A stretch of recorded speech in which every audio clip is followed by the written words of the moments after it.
What is up, guys? Welcome back to the Technical Foul Podcast. I'm one of your co-hosts, Jack Anderson. To my right, we have JP Pusilowski, as always. What's up, JP? Nothing much. Nothing much. Good. And are the Saints drafting Shadur? Yes. Okay, thank you very much. And to my left, we have Sanders. Avid basketball fan, Sanders Oakley. You will learn in this episode he has a lot of great insight on the NBA. Excited to hear about that from him. Over under 11 and a half sentences I have to say about the NBA playoffs. I'll take the over. I think I might take the under. We'll see. Who's your NBA team, Sanders? I don't have one. Let's pick one right now to kick off the show. Regionally, your options are the Grizzlies Or the Pelicans. or the Pelicans Or the the Hawks. Hawks. We could give you the Hawks. But you don't All have of to those stay are bad you don't have to stay options. regional. All of those are bad options. I'm going to go Lake. No, I'm kidding. I'm not going to go Lakers. I'm not going to pick a team. I have to do research. You can't You have to just- research? Yeah, I mean, because I've already made the claim that I can't just pick the best team. If you're going to pick a team, you have to pick a team while they're down. You pick the best team. If you want to pick a team while they're down, pick the Pelicans. True. And then you could look like a genius when they win the lottery and get Cooper Flag. That's Yeah. not happening. I agree, it's not happening. I feel Adam like Silver I doesn't low let key that feel like happen. I'm a Spurs fan by default, just because I'm around Jack so much Yep. that like I can. That's who I when we were doing the how many players can I name? I didn't even get to like Jeremy Sohan. The fact you Sohan. can name Jeremy Sohan is crazy. Yeah, Um, or oh well, who's the freaking rookie that I'm drawing a blank on now? I just feel like I know I would know that roster better if I saw it than any other roster because I watch games with Jack. You've been to I've been more to of a their game games in person than any other team besides the Memphis Grizzlies. besides because Memphis it's a tie. Grizzlies, which yeah, it's a tie, one apiece, One one game apiece. each, the It same. was a great game though, and the Spurs won. It was electric. Yeah. All right, we can go ahead and lay out our Who's the rookie? Stephon Castle. Yeah, they took the wheels off his car. That was funny. Almost definite rookie of the year. Stephon Castle had a great season. Mm-hmm. But yeah, itinerary for the show. The big thing on the docket today is NBA playoff preview. We unfortunately could not get a hold of our NHL expert. He is overseas currently, so time conflict, a little tough. So we will not be doing an NHL playoff preview. We just don't have the knowledge for it. So if you were looking forward to that, apologies. But yeah, that's kind of the meat of our show. And then we have our weekly segments as always: Cock of the Walk, Winner Chicken Dinner, Rotten Egg, Question of the Week. We Yep. got all those to Are get we to at least after picking, playoff like, preview. 30-second, like who are you picking to win the NHL, the Stanley Cup? I mean, I'm picking the Dallas Stars. I can say it right now. Yeah, for financial reasons, I'm picking the Dallas Stars to defeat the Florida Panthers specifically. Okay. Are the Tampa Bay Lightning in it? I don't think so. Okay. I know they were good like I mean, yeah, they 2 or won 3 it a years couple ago. years ago. I have like I have a couple stories about them, so like I was gonna pick them if they're in it. Well, give us one of your stories while we're seeing if they're in it. One of my stories is when I was working at summer camp the summer after my freshman year, there was a counselor. So They no are in one it. had their phones like during the day. The kids didn't have it for a month because the campers were there for a month. We rarely had our phones, and so what the staff would do is there was one guy who every morning at breakfast would get on the PA system and announce like notable sporting scores. So, I mean, early summer, he's giving us College World Series updates. He's giving us, NBA playoff updates, Stanley Cup playoff updates. And there was one counselor who had a classic JP parlay, and the Tampa Bay Lightning that he had picked, I don't know how many months ago, just off on a whim to win it, ended up making him a good bit of money. And he just, like, no one else cared. And when the guy announced the Tampa Bay Lightning had won the Stanley Cup, He goes crazy. It went insane. I mean, that Warren's going crazy for. Exactly. So I agree. that's one of my stories, and then one of my other big fan of the NFL Stock Exchange, and one of them is a big Tampa Bay Lightning fan, and they will occasionally talk hockey on the Stock Exchange podcast, which is pretty funny. The Gotcha. NFL Yeah, NFL podcast talking about hockey gets pretty interesting. it happens, but they are in it. They won Right. 47 games. I think they were the 2 seed on that. side. Oh, bet. So possibly. Like it, I'm, yeah. I'm picking them. Tied for 2. I'm picking them. So I don't know what their odds are, but in theory they have somewhat of a chance. But yeah, so That's my hockey there's our NHL playoff previews. They, Very in depth. What are the odds? they are 12-1. So not great. Yeah, But there's a chance because they are in the playoffs. this is true. All right. NBA playoff preview. probably one of the more anticipated playoffs in recent memory. I feel like there's a lot of good parity this year. There, aside from the parity though, there is still kind of a clear top couple teams, which we'll get into. Especially the East is not as fun as the West, which has become the norm for a long time. But it should be a ton of fun. If the Grizzlies Warriors game last night is any sort of a preview, it should be a great playoff. The Warriors beat the Grizz last night and won the play-in games, so the Warriors are the 7 seed. Were you sweating that one out at all, JP? No. Even when the refs were pulling stuff out of their butt? Yeah, but they do that to the Warriors all the time. I mean, I don't know about Curry- that, but All right, well, Curry notoriously doesn't get foul calls when he attacks the rim. Very similar Sure. to LeBron James in that aspect, where he's fouled a ton, but there's not a lot of calls made. But yeah, there were some atrocious calls last night.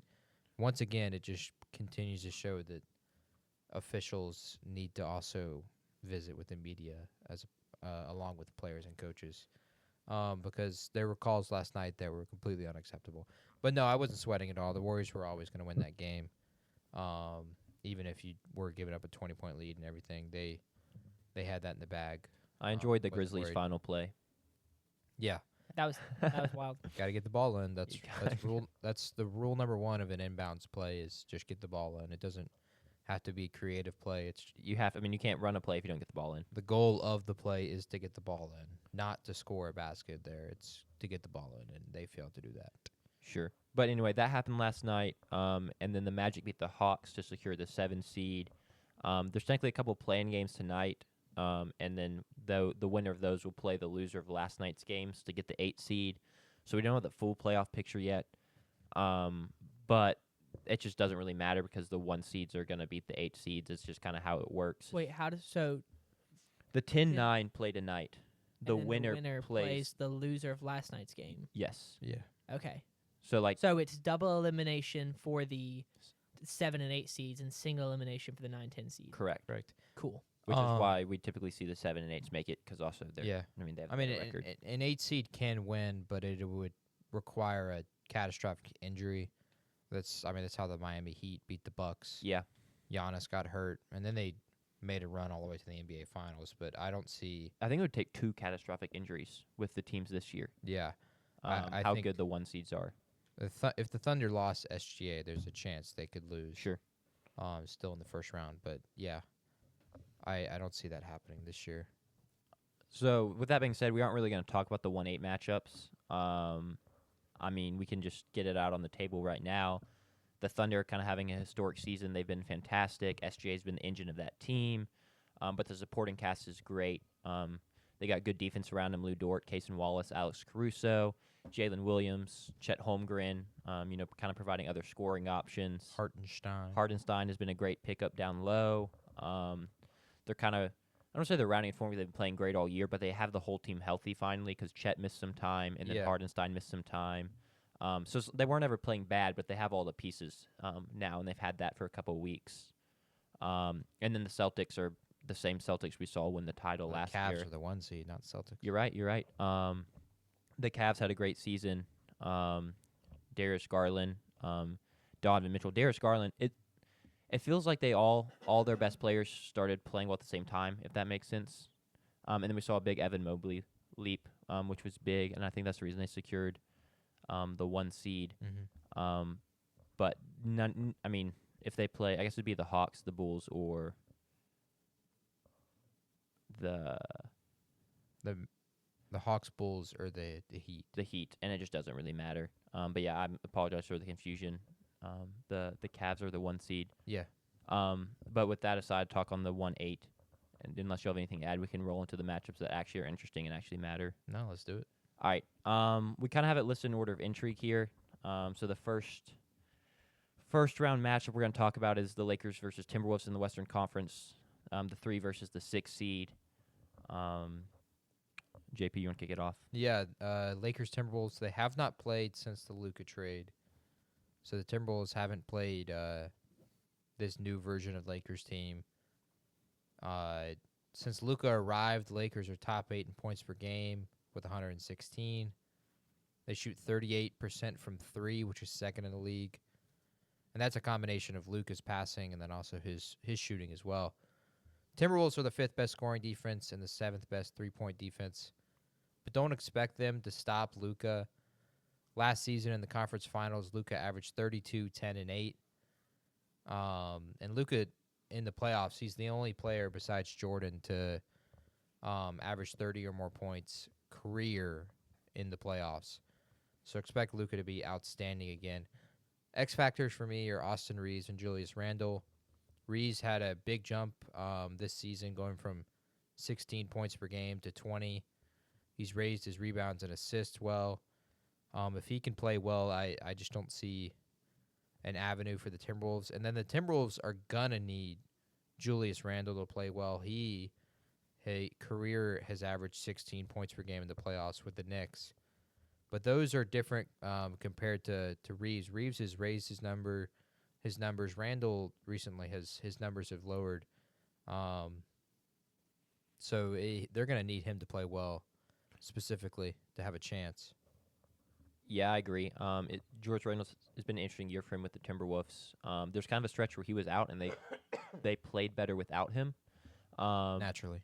Yeah, but he's not been bad down the stretch here, I don't feel. And then it's just he has to be aggressive and not settle, but he seems to be a guy that's always willing to settle for the 3 or the tough 2. And it's not a big. It's weird because it's not a big Lakers team in terms of their height, but they do have a lot of big physical players. I mean, yeah. LeBron, Rui. Like I think a Rui matchup could handle Julius Randle. If LeBron has to guard Julius it's not a huge issue. I agree. The interesting thing here with the Timberwolves, and we've seen in the playoffs before, some with the Luka stuff last year, is they're a really good defense because of Gobert. But if the Lakers are going to play this small ball 5 out, is Gobert really, how playable is Gobert in this series? We've seen it not time and time again, but we've seen it before where he struggles in these playoff series because he gets exposed, he gets switched out on, and he just can't guard as well on the perimeter as he can inside. And so he's been playing good of late. He's actually been scoring as well as he has at any point in his career, kind of back to his Jazz days. But if he can't play in the series, it's like their defense gets worse, but then it's also a necessity because the way this matchup is, their defense is actually better. I don't know if that makes sense the way I said that. Yeah. But I'm just interested to see how that plays out because he can't guard any of these guys, and I don't expect to see extended runs of Jackson Hayes minutes or anything like that in the series. It hurts the Timberwolves a ton because of the trade of Anthony Davis. There's no real guy for Gobert to match up with specifically. Yeah. I do think if Cat was still here, this is a series I think almost could favor the Timberwolves because his presence down low and his scoring threat. The big problem for the Timberwolves is just going to be who's going to score besides Anthony Edwards. Well, yeah, Ant will get his, but that's the other question is will Ant get his? He's had some clunkers in the playoffs before. He was not very good in the Western Conference Finals against the Mavericks last season. I expect Naz Reid to play a ton in place of those when you have those matchup problems with Rudy Gobert. And he is another X factor in my opinion. He's a guy who can light it up. He can score a ton. He can stretch the floor. And he plays good enough defense that I think he could be a threat out there. Especially in this matchup, his defensive profile just fits. He's worked hard on being able to get quicker and stuff, be able to switch out better and guard quicker guys that Rudy can't really handle. Yeah, and I think a common misconception with the Lakers is, oh, they're small. They're small. They don't have a big, tall guy. Well, LeBron is 6'8". Doncic, Luka is 6'7". Reeves is 6'5". Hachimura is 6'8". Jackson Hayes is 6'10". Like these aren't like it's not like they have 3 6'3" guys out there. They just don't have a 7-footer. They just don't have a tall interior threat like they did with Anthony Davis. So they're not tiny by any means. They're going to be able to match up. Jackson Hayes will probably play the 5. And he's 6'10", you said? He's 6'9" or 6'10". But they also play extended minutes without him on the floor, and they just run a small ball, and it'll be like Rui at the 5. Yeah. Or someone like that. Especially if they can get away with it. I mean, if they get into a series and they just get killed if they do that, which I don't necessarily expect them to because Jackson Hayes is not that good, even though he's taller. then maybe they'll adjust. Can I But- do a quick explanation of I didn't know the numbers until this semester, and so I feel like they're not as well known as some people think. What numbers? Oh, you play the 3. Like I didn't Okay. know what that was. Okay, until this sure. semester. I just feel like we're gonna refer to that a lot. Yeah. In NBA Sure, go breakdowns. ahead. 1 is point. So if you say he plays the 1, he's the point guard. The 2 is the shooting guard. 3 is the small forward. 4 is the power forward, and 5 is the center. So that's something I've heard that said for forever, and I learned about it this semester. Gotcha. So I mean, that's just what so we're people referring know to. what it is. Continue. Sorry. No, I'm That's really 2 sentences, by the way, on the 11 and a half. Huge. Would you want to go? While we're talking, do you want to go and give your pick in this series? Yeah, I Or- got you.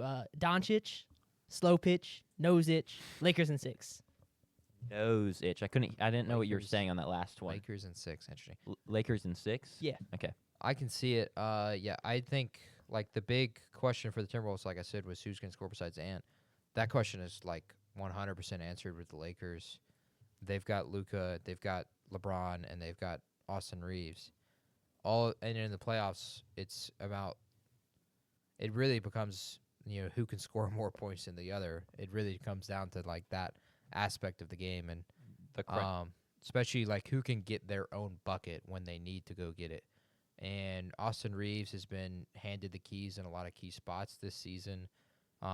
He's got after the Luka trade, he's gotten plays drawn up for him in the final 2 minutes.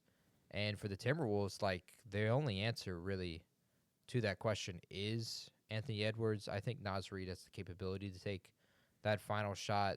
Dante DiVincenzo hit some big shots for the Knicks last season in the playoffs, but if everyone's going to be focused on Ant, I think that's going to be a huge problem for the Timberwolves in this series, especially with Ant being so young.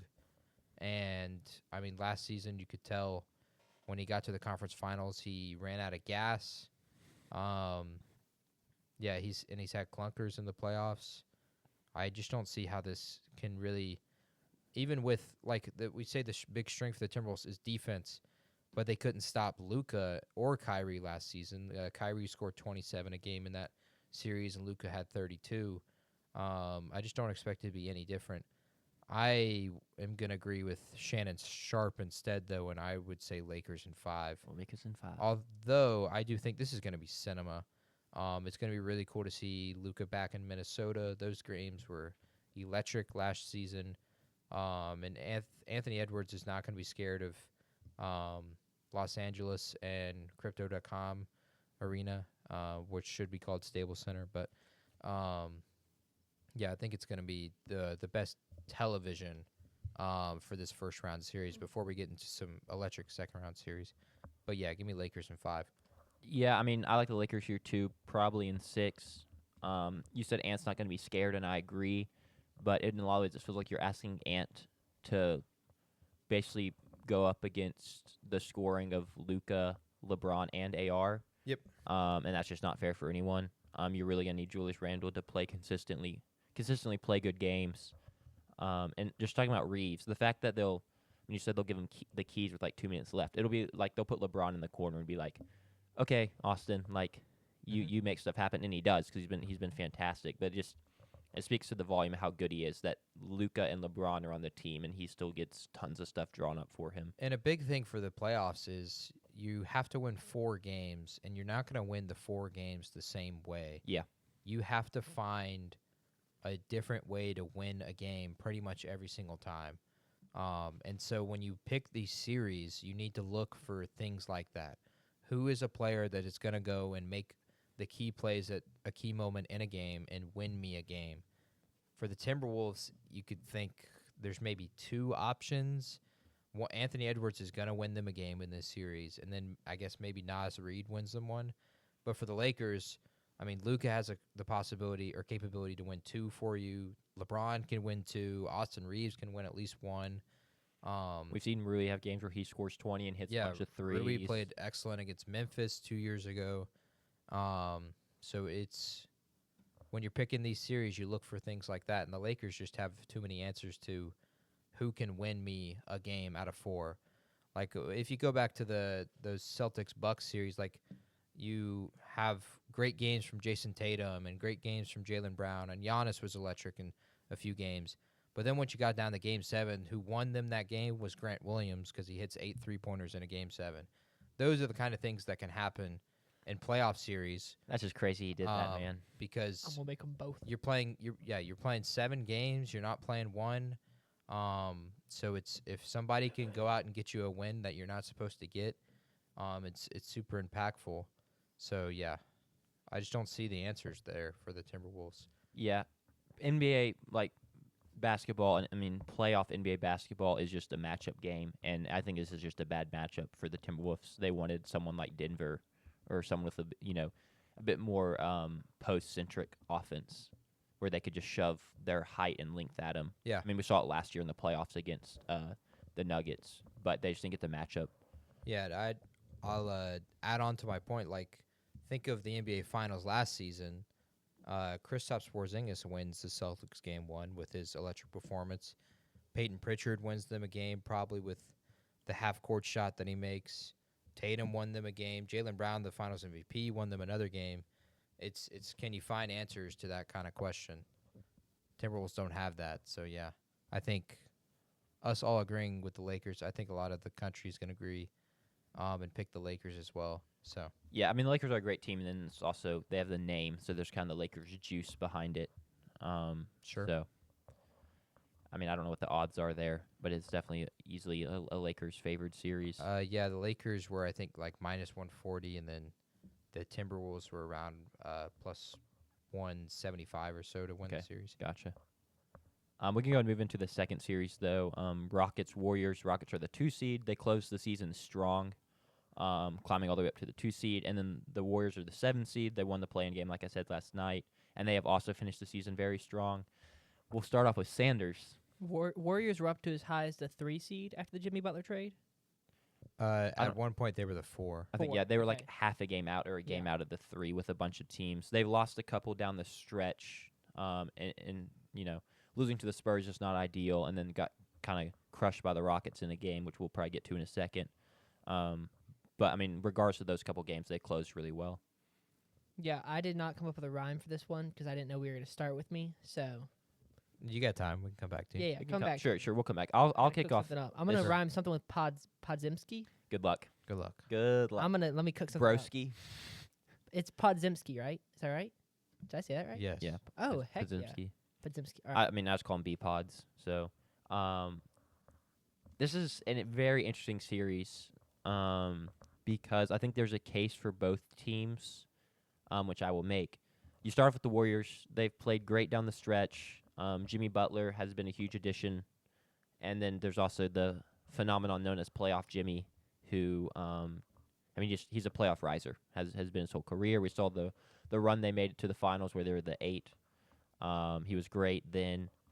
He's been getting to the free throw line really well. They've just played well down the stretch. Do we have a record for them? Yeah, since Jimmy arrived, the Warriors are 23-7. Since he's arrived, they've been the best defense in the league over those 30 games. They've been third now in free throw attempt per game, and then third in free throw percentage. And then on your playoff Jimmy, in the last 5 years, Jimmy Butler has averaged 25, 7, and 6 in the playoffs. 17 times he scored 30-plus points. 8 times he scored 40-plus. And he's 37 and 27 over those 5 years, his record, which for a guy who hasn't won a championship, these are just like undeniably crazy numbers. So you kind of expect him to be good. Steph has played well down the stretch. You kind of feel like Jimmy Butler arriving kind of gave him a new, I don't know, a new clock or a fresh, I don't even know what I'm trying to say, but a breath of fresh air. It just gave injected him life and a it chance. gave him a drive to want to play and give it his all because it's like, okay, now we can win a championship. It's no different to the Luke. Oh shit! Well, there goes a jersey. All good. And our monetization. Good job, JP. No, We're way past 5 minutes. It was Steph Curry. Damn, rip Steph Curry. I think that's an omen for the series, man. No, it's definitely I'm not. not doing anything. You want to go I'll put it back up. No, You can no, put we're it fine. back up. I'm if not you doing want. anything. Yeah, I'm go just- ahead. I got my rhyme ready to go. Okay, you I got your could- rhyme ready to go. Sure. But no, I think it's similar to the Luka trade. LeBron has now had a breath of fresh air, and he has this new life to play with a ton of energy. So I don't think it's. I think it's a great take. It's you now see like, oh, maybe we can actually do this. I'm gonna give it everything I got because I don't have a lot of more chances here. Yeah, he definitely doesn't have. I mean, I didn't expect them to get this chance, to be honest. He does have the lingering thumb thing, but it hasn't really seemed to be a huge concern down the stretch. He's Didn't played matter through it last just night. fine. Yeah, he hit a couple huge threes in Steph fashion. Outside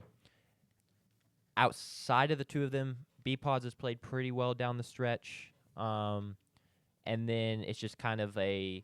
I mean, you have Draymond, who's obviously a good defender, but no consistent scoring output there.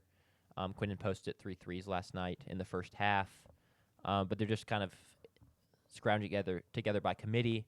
Kuminga has not been at all what you wanted to this series. Did he even play last night? He hasn't played in the past 2 games. Yeah. So he may just be done. Like they may just pull the plug. I don't know if he'll play in the playoff series. I think he'll play. You think he'll play? 100%. But he's just definitely not been what you hoped.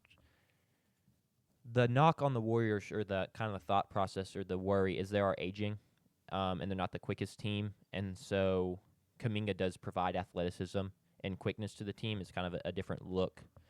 And that's the opposite of the Rockets, where they're very athletic, very long, have a ton of just freaks. Amon Thompson, Tari Eason can play good defense. I mean, we saw it in the regular season game when they played the Warriors last week, 2 weeks ago, last week. Yeah, a week and a half. And Curry scored 3 points. They were just all over the place. They were hounding him. Not saying that's how this series is going to go. It's difference in playoff basketball in one regular season game, but it is a data point. The biggest thing for Houston is their crunch time offense has been iffy at best. You're kind of looking at Fred VanVleet or Jalen Green taking the shots, as opposed to playoff Jimmy and Steph Curry taking the shots, and so that's a big worry. The Rockets really need to, if they want to win the series, they kind of need to put games away early, and that's just hard to do.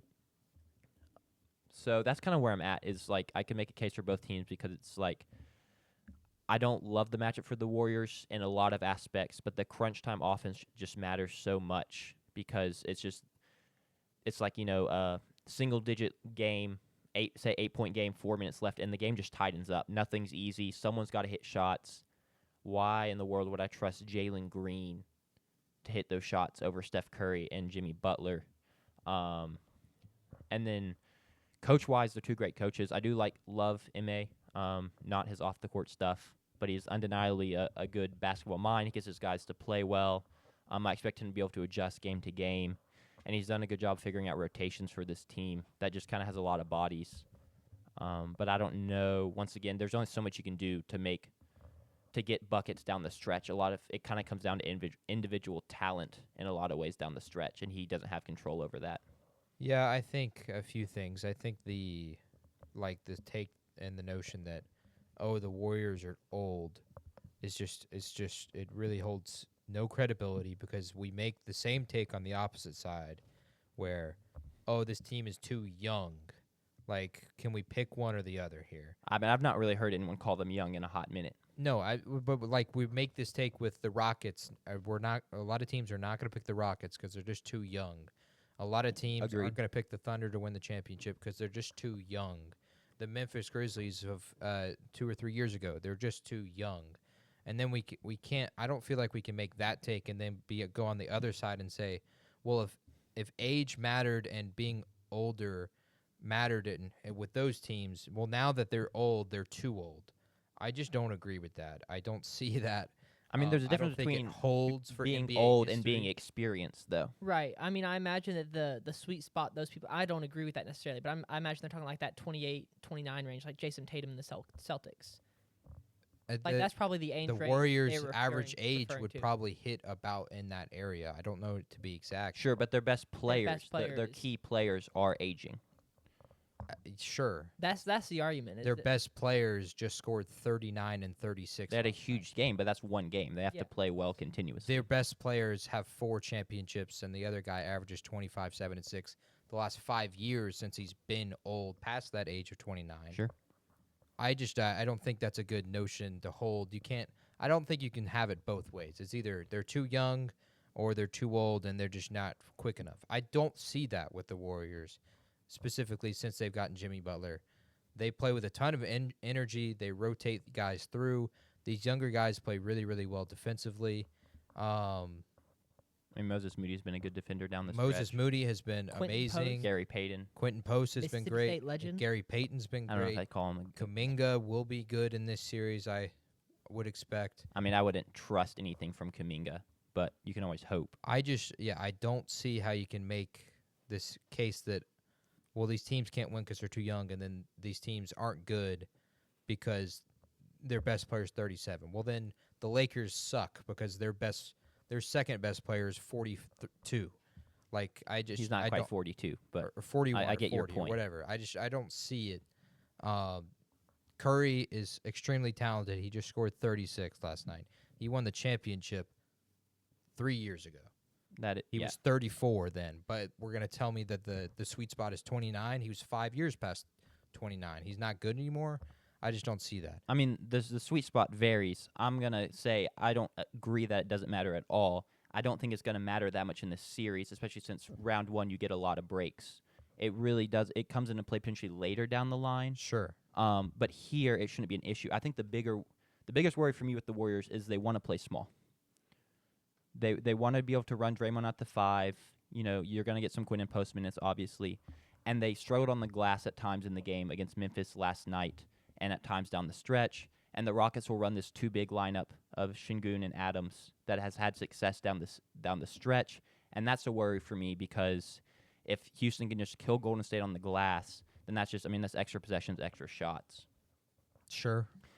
That's my bigger concern compared to the age and the athleticism thing in this series. I could see a world where Houston is like, we're just faster and more athletic and we're younger and we're going to make it happen. I don't expect that to be the case.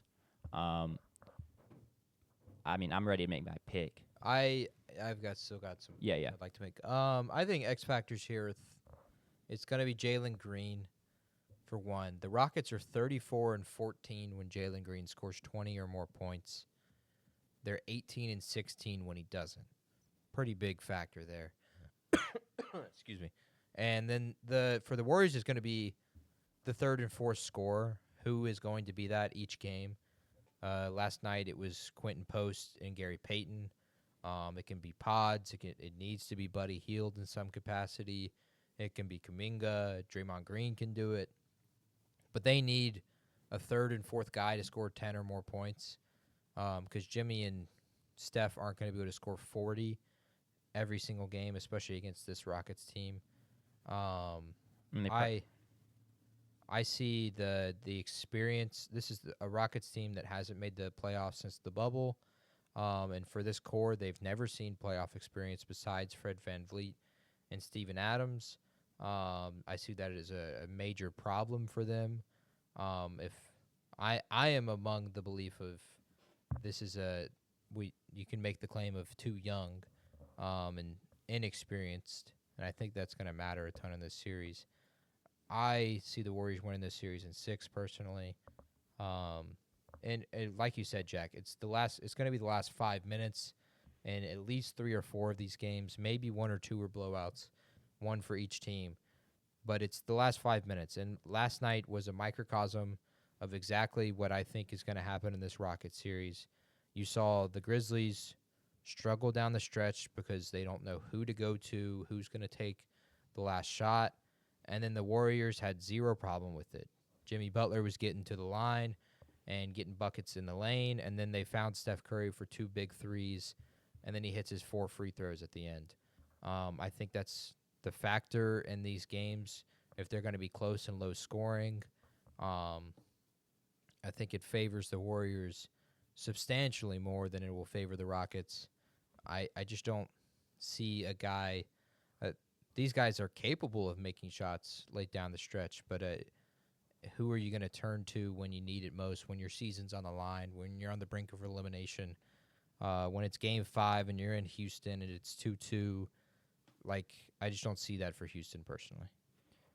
Yeah, I mean, I think 30 seconds into the breakdown of the series was like, you're going to tell me you want Jalen Green taking the last-minute shots.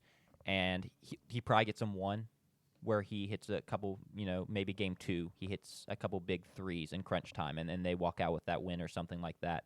But consistently, no, I don't see it at all. So I also have the Warriors in 6. I don't think that they're gonna. I think they're very. I know they're very happy with this matchup. Being if you wanted to play either the Nuggets, the Rockets, the Lakers, or the Thunder, you're picking the Rockets. No. Yes, absolutely. I understand the Nuggets have struggled recently, but they're still Jokic. And talk about someone you don't want to go up against when the game is close and it's crunch time. That guy's Jokic. And a big thing here is like the Warriors are not your typical 7 seed.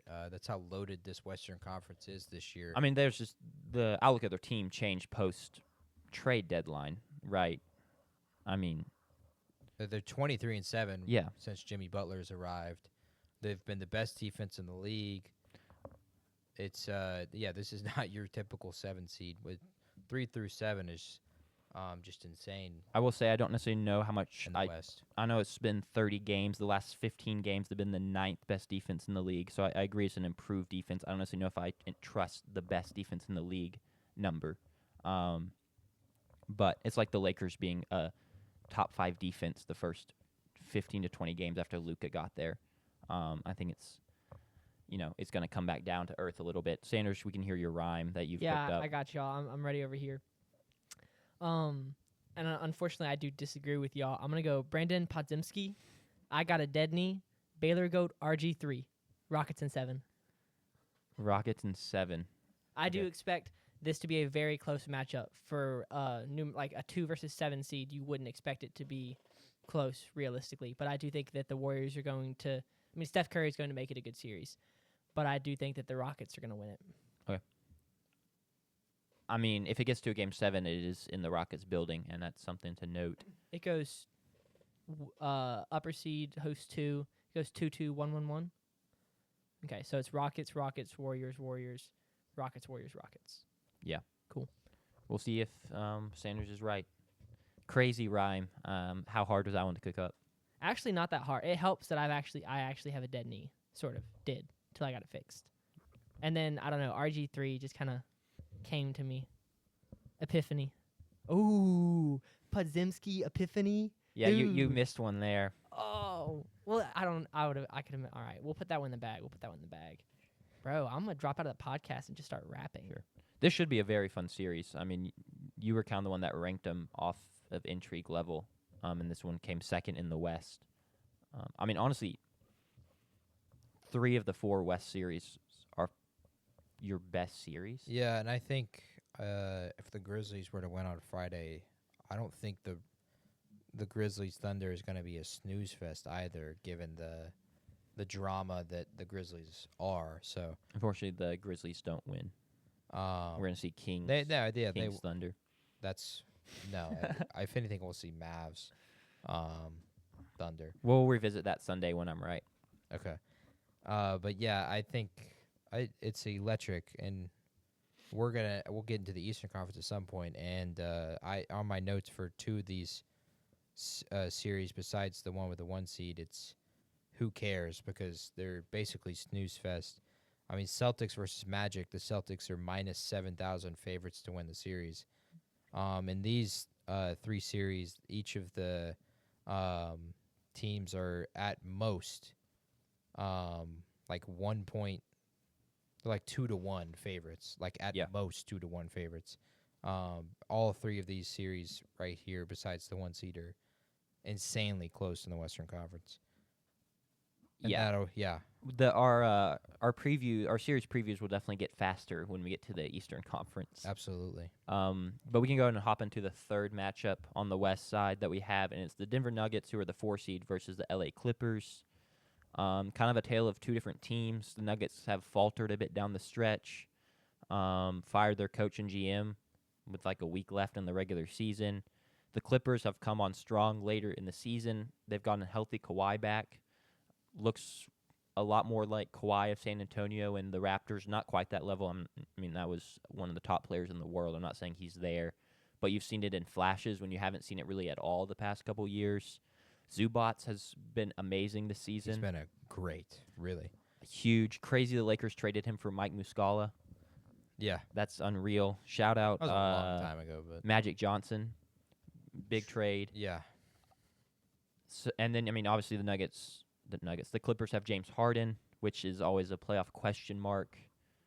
And, I mean, the story of the Nuggets is you have Jokic, and then you're trying to figure out what to do around Jokic. You got to hope Jamal Murray is healthy, obviously, is the key piece, in my opinion, in this series. But, JP, you can go and kick this one off. yeah. Michael Malone was fired on April 2nd. The Nuggets are 3-0 since his firing.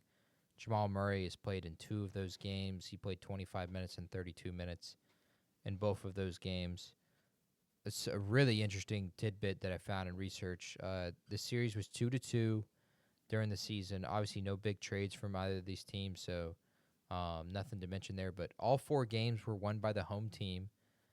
And this season, the Clippers are 30-11 at home in the new Intuit Dome with the wall, and they are 20-21 on the road.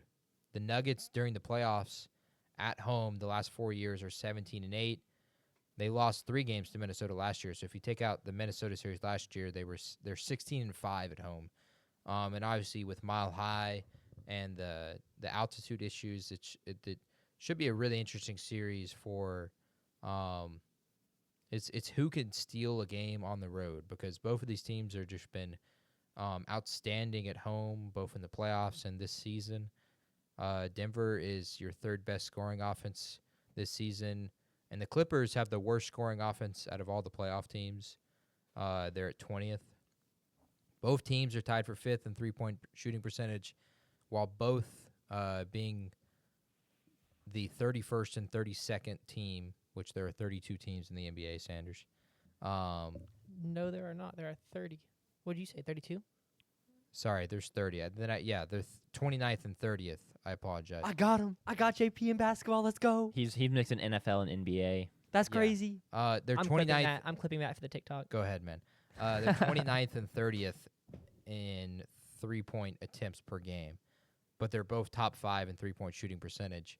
So you wonder for these teams, like, why don't you shoot the 3 more if you're both going to be top 5 in 3-point shooting percentage? People have been asking that question a lot. Yeah, more threes from the Nuggets means more Aaron Gordon Yeah. corner threes. But like Michael Porter Jr. could True. shoot more. Christian Brown, in my opinion, he's lost me a little bit of money this season because he hasn't shot as much as he should. Yeah, especially with their other bench players Yeah, or other role players. for me, it's going to be really cool. Kawhi's back. In his last 10 games, 26-7-4. Harden in the last 10 games, 24-9-5. And Zubac, 19-14-4 in the last 10. That's you're looking for. That's a big 3, realistically. And for the Nuggets, it's really been a question for them is like who is going to be. Aaron Gordon's been their second best player for the most part. They were at one point 30-14 games that he played, and like a 500 ball club in games that he didn't. Jamal Murray has been hurt for a while. He's came back and played 2 games. So there's a ton of question marks for the Denver Nuggets in terms of who besides Jokic is going to give them good playoff minutes. And for the Clippers, they've got this trio, and this doesn't even mention Norman Powell, who's averaged 20 points per game this season. The Clippers have really turned, since trading Paul George, playoff P, they've really turned into the team that we kind of expected them to be Go ahead. Who would have thought getting rid of Paul George would help your team? Yeah, you know? exactly. There's no evidence of that being the case before. They really have turned into the team that we expected them to be in 2019, that they were for the most part of 2020, and then they choked in the bubble because of Doc Rivers. And then since then, they've been Hey, Doc Rivers got him 3 games. Okay, you should get credit for that. This is true. He did say that. And then they've been riddled by injuries the past 3 years. And now they bring in Harden, and as Jack said, question for Harden is going to be how's he going to play in the playoffs. He's had great games in the playoffs, but he's had some of the worst games from a star we've ever seen. For me, the X factors are Jamal Murray and Ivica Zubac. Zubac versus Jokic is going to be a really fun matchup to see. Zubac's had more success than others against Jokic. Yes. It's not I mean, you don't stop Jokic. You slow him down. You make his 30 points a little harder on him than Yeah, other absolutely. nights. And for me, it's if I'm defending the Nuggets, I'll let Jokic score 50 because that's not even half of the points you need to win a game usually in the NBA. And for the Nuggets, their X factor is going to be Jamal Murray. He's been really, really good in the postseason. He averages roughly around 22 points a game in the postseason. He's kind of like Luka, but not. He doesn't score 30 points a game. He's raised his averages every single time from regular season into the postseason, every single year. So can we see that again from him? We've seen in previous postseasons the Jamal Murray and Nikola Jokic 2-man game, their little pick and roll and rub offs, and it's pretty much unstoppable for the most part. Jamal Murray has been excellent at putting his defender in jail and then getting to his spot and hitting his little mid-range jump shot. Jokic is, because he's such a terrific passer, when they run this 2-man game and then people start to help off of shooters, he hits them and they knock down threes. It's really been dynamic. They're going to need that in this series, unquestionably. So Jamal Murray has to play well for them, or I just don't see the Nuggets getting by here and advancing to the next round and losing in the first round again for back-to-back seasons. Yeah, it feels like. So I mean, I agree with basically everything you said. Where I'm at is Jokic is like Jokic is like the house built on the rock. And then the Clippers are the house built on the sand, where you got to trust playoff performances from James Harden, and then Kawhi, who just hasn't been healthy in years. You got to rely on him to stay healthy, and so that just feels like a really shaky situation. And then you have Jokic on the other side, and I know that I've been playing well, but he's still Jokic. So it's like, am I really going to be stupid and take the Clippers when the sure thing of Jokic is there? But the crazy thing is, I'm leaning Clippers, and so I'm sure I'm going to feel so stupid if the Nuggets end up winning, because I mean, it's like, how do you bet against Jokic? A couple of things I want to add. One, I'm a Spurs fan, but I do love Kawhi. I feel like there's a lot of Spurs fans that hate Kawhi. I mean, the way it all went down, it kind of makes me sick still. But he's so good, and I kind of hope we get to see one more playoff run from Kawhi. I feel like he kind of deserves it. We honestly, not even that. I feel like we deserve it because he can be a special player. When he gets to those mid-range spots and he's feeling it, the smooth pull-up, just basically unguardable. He's still a great defender. Talking about the 2-man game with Jamal Murray and Jokic, the Clippers have Chris Dunn, who's a very good defender, is very good at fighting around screens. So I kind of like that piece for the Clippers as someone that can throw out there, maybe try and slow that down. If they can really shut that down, which I know is very hard, then the Nuggets can be in a world of trouble. Another thing I want to add is Harden has been an inconsistent playoff guy his whole career, but it's not been the most efficient James Harden this year. And he's still putting up good numbers. And the Clippers are still winning. I mean, you said they're the 20th offense? Yeah, 20th offense in terms of points per game. Yeah. And so it's not like they need these Herculean James Harden performances like the Rockets teams have needed to advance in the playoffs. It's a different style team. So that's another reason I like the Clippers here is you just need James Harden not to have those games where he has like 10 turnovers in the playoffs. Yeah. And you should be fine. I like the Clippers in 7 because I do think this is going to be a very tight series. I really lean the Clippers as well. I think the notion for Harden of, he's going to have a clunker is completely true. He's going to play at least one awful game. But I don't agree with the people that are saying, Kawhi, he's going to be hurt. He's just going to get hurt at some point. And we're almost wishing an injury into Kawhi's existence. Sure. It hasn't happened yet, so I don't understand why you should just say, it's going to happen. Especially for one series. Yeah, too. I agree. Maybe if you want to look at the whole playoffs and say the odds he puts together a finals run, but for this one series especially, betting on a player to get hurt is a really weird way to pick a series. And we've kind of already seen this version of the Clippers team in a playoff game. I mean, that Warriors-Clippers game, the last game of the season, was no different than the way a playoff game was going to be. And Harden had 39, Kawhi had 33, and Zubac had 22 and 17. So I don't think like it's not going to be a question of, oh, we've never seen Harden and Kawhi play in these playoff games together. We kind of have seen games like this from them already, specifically with that Clippers and Warriors game. I'm leaning Clippers as well here. I think the tidbit with the home court advantage is really, really interesting. So I think it's the first team that takes a game on the road is going to win the series here. And for me, I would lean Clippers because the Clippers are going to be on the road first. And with Jamal Murray it'll be his third game back when they play on Saturday or Sunday, whenever they play. I think the Clippers have a chance to steal game 1 or game 2. And because of that, I think they're going to win this series. I'm going to take them to win it in 6 as well, because they'll steal one or two, win both 3 and 4, lose 5, and then win 6 at home.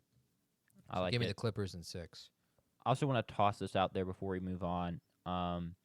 The season defensive net rating, the Clippers are 3rd, and the Nuggets are all the way down at 21st. So we talked a lot about their offense, but holistically, the Clippers are just a lot better defensive team as well. The Nuggets Jokic has not been a great defender this year.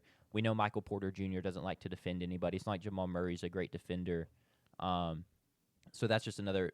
I think in crunch time, I trust guys like Kawhi and Chris Dunn to clamp up more than I do the Nuggets players. Yeah, and the Clippers, they don't score a ton. They're the least scoring team in the postseason, but they also play at a substantially slow pace. They play at the 7th slowest pace in the NBA, so Sure. that goes into your points per game partially a little bit there. Sanders, you got your pick here? You got your rhyme? I do have a rhyme. Does Jokic lead the league in triple doubles? Yeah. He averaged a triple double. Right, he averaged a triple double. Okay, so before the rhyme, Jokic has been one of the most consistent players this season, averaging a triple double. Did anybody else do that? No? No. Is that uncommon? I feel like Luka was really close to doing it last year. Westbrook is one of the only Westbrook people did it, that's besides the big O, Oscar Robinson, okay. did it back in the day. So it's pretty It's special. very uncommon. For Okay. a 5, for a center, he's an anomaly in that Yeah. case. My joking hot take with Jokic is that half of his best passes are just lucky because there's no way he can see like that. Like the one where he had if you look at the video and he throws to the corner over his left shoulder and he never looks. I told Jack, I was like, he's lucky. That's luck. He's just guessing. No, I think It's not actually, That's why I said your half joking take. but it's my funny bit of there is no way he can do that. Sure. Think of it like with angle ball. Yeah. Grant Carter, he just got doxxed on the show. I think we'll be okay. Yeah, it'll be fine. But he's played so many games of angle ball Yeah, that when he gets to the circle, he already kind of understands where a guy should be or is going to be, so he can make these snake eye passes. yeah, And for the NBA, it's no different because they space the floor so well.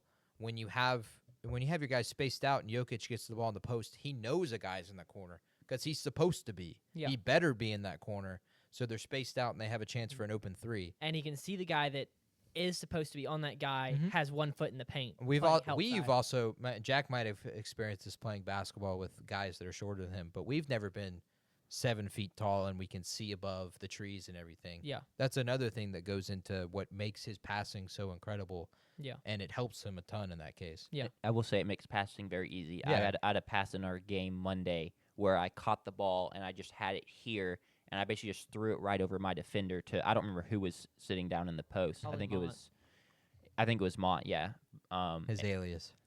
Yeah, yeah. I think he gave us the okay to dox him. I don't know. Well, that's Yeah, his alias yeah, anyway, so it doesn't matter. his name's not Mont, so. Oh yeah, my rhyme. I forgot. Gotta love Kawhi. Huge Padres guy. Dart to the Saints gonna make JP cry. Nuggets in 6. Okay. So we have the contrarian over here. He has Rockets and Nuggets moving on. This is true. You did have the Lakers though, right? Yes. Okay. I guess I picked the higher seed in both Y'all picked 2 upsets. Yes. Technically upsets. Warriors are favored to win the series, and the Really? Clippers are favored to win the series over the Nuggets. So Wow. we've technically picked all The- 3 favorites, Yes. Okay. but not we've picked 2 seed upsets. Yeah. And it's such a um, tight race.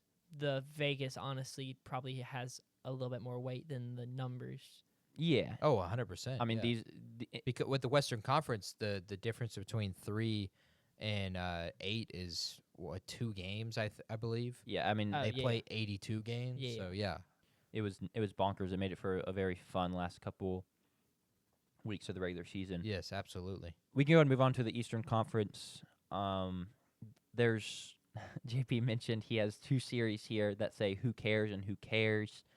So we will start with the one series that is not labeled that, and that is the Knicks versus Pistons. It's already up on the screen if you're watching.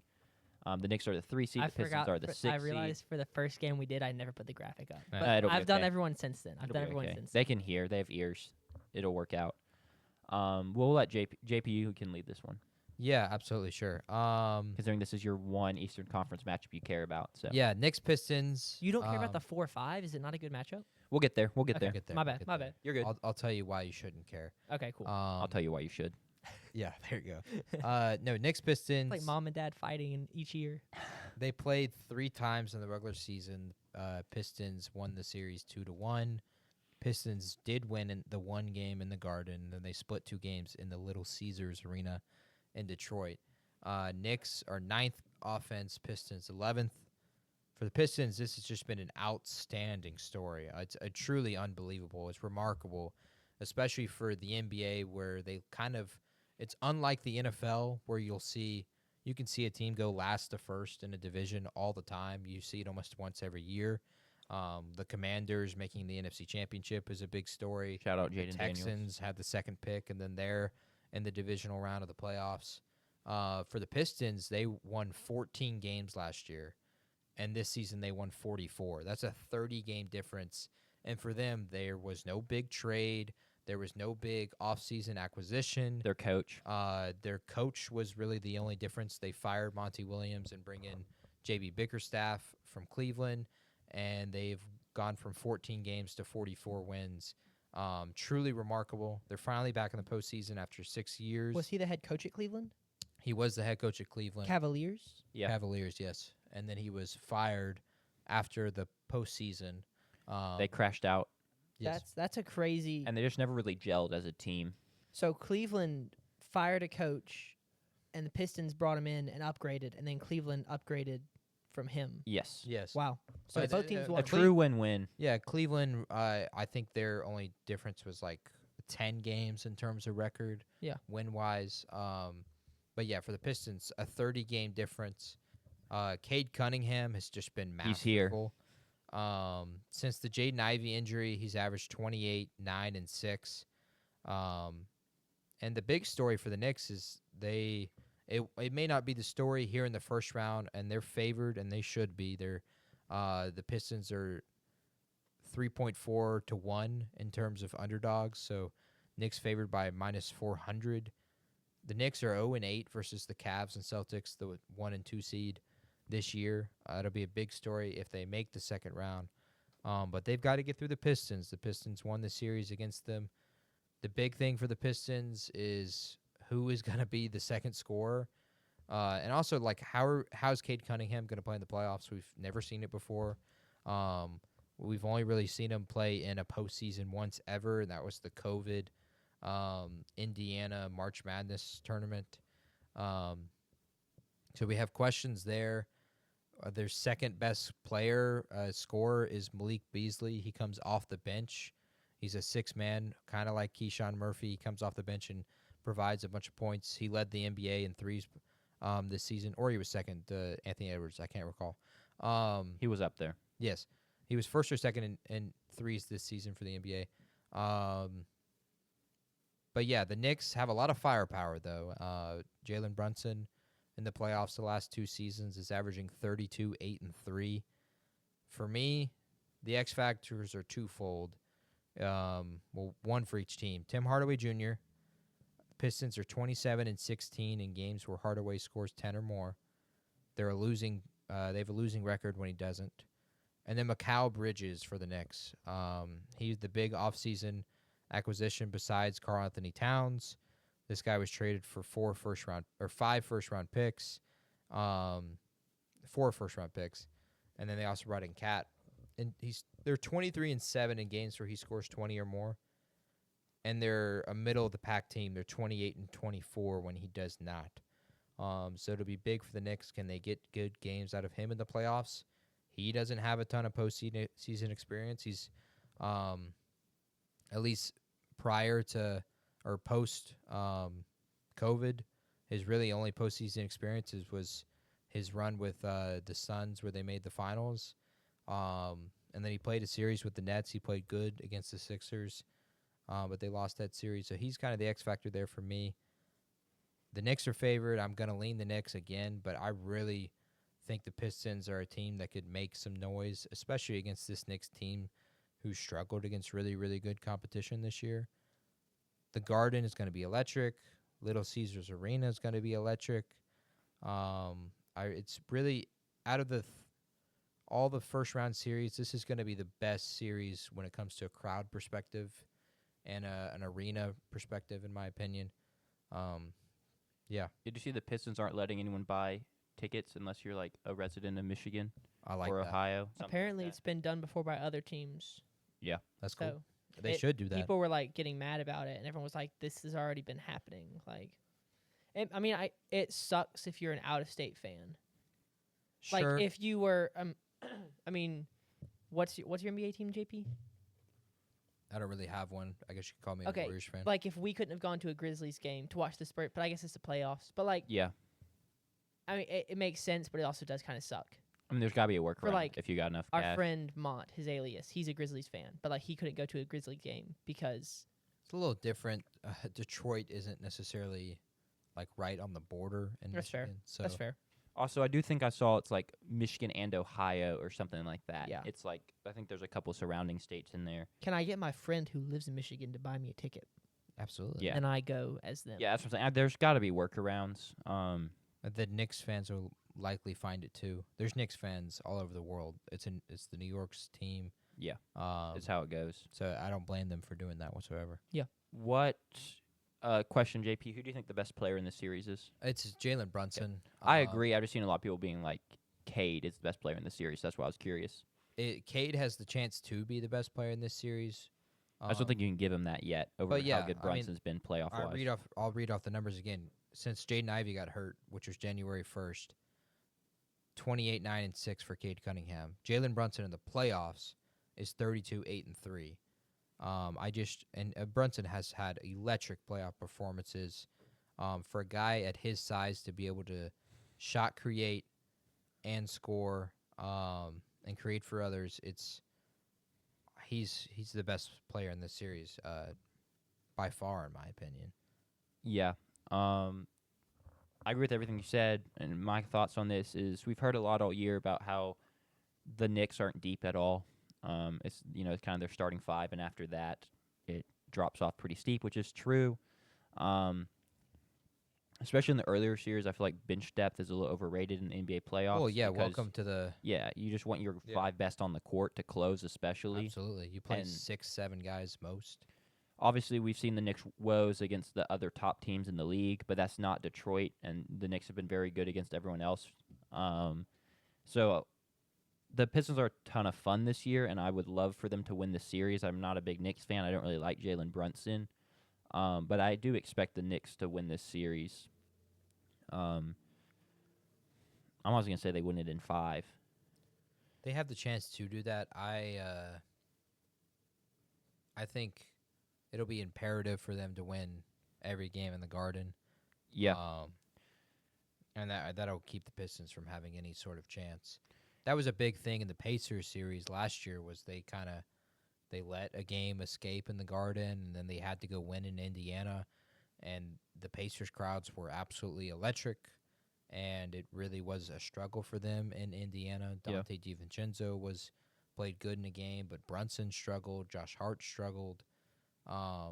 So for them, it's going to be, if they're going to win this series, they need to win the first 2 games and really try to shut the Pistons out If It does you feel can- like it could very much be a momentum series. Oh, absolutely. This gives me vibes, and I feel like this is. I'm not comparing the teams talent-wise because that feels a little unfair. But the year the Nets were like the 7 seed with D'Lo and the Jared Dudley series, Sure. that's kind of what the vibes I'm getting here with kind of the fun young team, a ton of energy in that series. It didn't necessarily end up being that close, but it felt a lot closer than like the final. I don't even remember if it was Sixers in 5, Mm-hmm. but I think it was. it felt a lot closer than that. So that's kind of what I think we're gonna get out of this series. Sanders, Oh, I have my rhyme ready. let's hear it. Stephen A. called him Wade. I bet Nico wish he stayed, so I'm gonna try to persuade. Pistons in 6. Pistons 6. Okay. The Stephen A. called him Wade. That came in clutch. I mean, Stephen A. really, that was huge. Wade Cunningham, best player on the Pistons. He is the best player. On the A lot like a guy down south in Florida. Some would say. Stephen A. would say. Guy down south. Did he not compare him to Walter Clayton? Yeah. Yeah, he did. That's where he said Walter Clayton reminds me a lot of a guy Wade Cunningham up in Detroit. I think when you said, well, I don't think I would have got there regardless. But when I heard down south in Florida, I was thinking like, Miami. yeah, Miami, True. stuff like that. True. But you just meant down south in terms of the U.S., I did. not South Florida. Correct. Cool. We can move on to the series JP doesn't care about. The first of 2. The But first we didn't of pick 2. the series in terms of games. You want to do that? Oh, I did, but you can Oh, I make did yours. not. I said Knicks in 5. Oh yeah, that's right. Knicks in 5. We got Pacers Bucks, the 4 versus 5. The story here is the Pacers have been playing better of late. Tyrese Halliburton had a terrible start to the year. They're kind of dead in the water. He's returned to the form of last year for the most part, which was much needed from them. The biggest story, they've actually been playing pretty good defense as of late. Let me pull up the net rating real quick so I can get the exact number. Sure.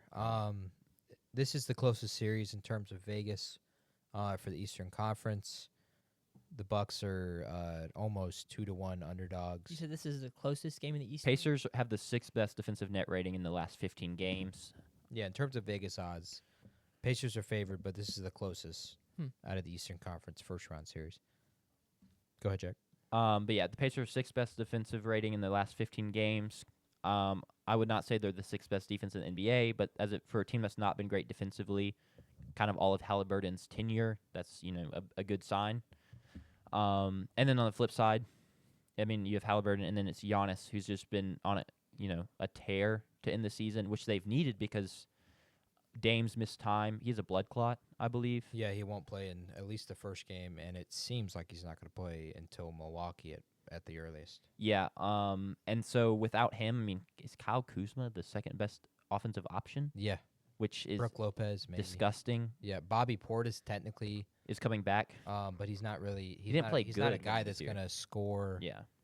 by himself. He's going to Sure. have to score from Giannis.